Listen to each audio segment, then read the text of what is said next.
Good morning, students. Today we are going to learn about label. What is label? Label is an information contained in the outer packaging of a product or goods. Jadi label itu adalah sebuah informasi yang terdapat pada kemasan luar atau bungkus dari suatu produk. Produk ini bisa berupa produk apa saja. It can be drugs, obat-obatan, atau dalam bentuk makanan, minuman, atau peralatan rumah tangga, peralatan elektronik, semua jenis produk. Jadi informasi yang terkandung dalam kemasannya itu disebut label.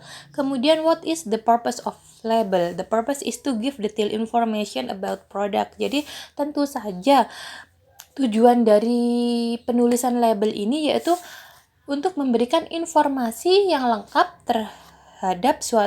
terkait suatu produk tersebut.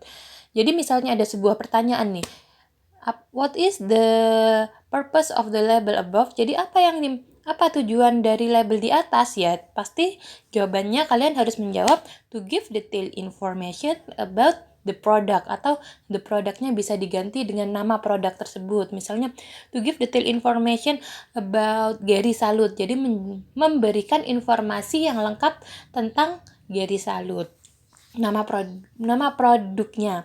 And then parts of label. Jadi label itu terdiri dari beberapa bagian. Yang pertama yang wajib itu ada name of the product. Jadi nama produknya itu apa gitu. Biasanya ditulis dengan huruf besar semua ya, paling mencolok. And then the next is content or amount. Content or amount ini merupakan isi atau jumlah isinya ada berapa butir, atau isinya bisa berapa mili gitu. And then the next is description. Description ini merupakan penjelasan seputar produk. Jadi misalnya nama produknya Oskadon, besar semua tulisannya. Kemudian di bawah Oskadon itu ada tulisan kecil obat sakit kepala. Lah, obat sakit kepala tersebut merupakan description of the product, penjelasan dari produk tersebut, bahwa produk tersebut merupakan obat sakit kepala. Lanjut, ingredients. Ingredients itu adalah komposisi, terdiri dari bahan apa saja sih produk tersebut, obat tersebut, makanan tersebut terbuat dari bahan apa sih gitu, ya kan? Selanjutnya yaitu nutrition facts. Nutrition facts ini merupakan informasi gizi, misalnya karbohidratnya ada berapa persen, lemaknya berapa, proteinnya, vitamin C-nya itu berapa persen atau berapa miligram biasanya, ya kan? Itu merupakan nutrition fact. Nutrition fact ini juga biasanya ditulis dalam bentuk tabel. Selanjutnya use or indication. Use or indication merupakan kegunaan atau indikasi. Jadi ini biasanya ada di obat ya. Selanjutnya direction to use. Direction to use ini juga cara penggunaan. Ini bisa di direction to use ini bisa di obat-obatan, bisa di kosmetik, bisa juga di kayak susu, Indomie, mie, itu kan ada direction to use-nya. Direction to make. Kalau makanan, direction to make. Bagaimana cara membuat makanan tersebut. Makanan instan biasanya ada direction to use-nya. Kemudian dosage. Dosage ini dosis. Dosisnya itu untuk anak-anak berapa, untuk dewasa berapa. Selanjutnya ada direction to store. Petunjuk penyimpanan. Silakan simpan di mana. Jangan disimpan di bawah di suhu di atas sekian derajat, biasanya seperti itu informasinya di dalam sebuah produk. Kemudian ada expired date. Expired date itu adalah tanggal kadaluarsa. Dan selanjutnya yang terakhir itu ada weight atau berat.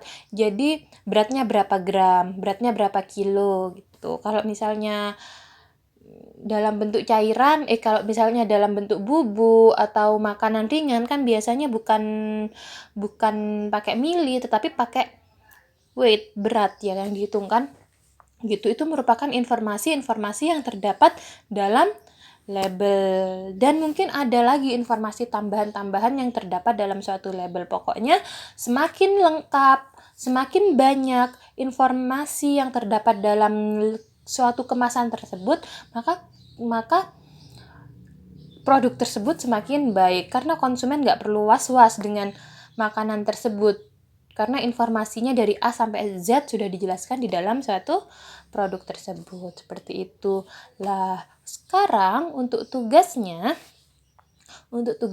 yaitu kalian silahkan temukan satu label, satu bungkus makanan atau satu bungkus minuman atau obat-obatan atau apapun itu. Kemudian silakan ditempel di kertas dan jelaskan bagian-bagian apa saja yang terdapat pada label tersebut. Misalnya kalian menemukan kemasan energen. Lah, kemasan energen itu bungkusnya ditempel di kertas, kemudian kalian kasih tanda panah. Ini termasuk name of the product, kemudian kasih tanda panah lagi, nutrition fact, tanda panah lagi, direction to make, kasih tanda panah lagi.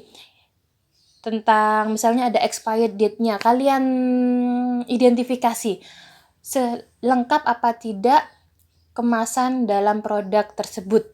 Ya, jadi gampang banget kan, cukup cari satu produk, kemudian tentukan bagian-bagian dari produk tersebut. Itu saja untuk tugas hari ini. Cara mengumpulkannya seperti biasa, kalian foto, kemudian kalian kirimkan di Google Classroom. Tapi jangan lupa, ketika kalian masuk ke sekolah, besok kalian kan masuk ke sekolah, silahkan bawa label tersebut dan kumpulkan ke ibu. Ya, itu untuk tugas hari ini. Kurang lebihnya ibu mohon maaf. Wassalamualaikum warahmatullahi wabarakatuh.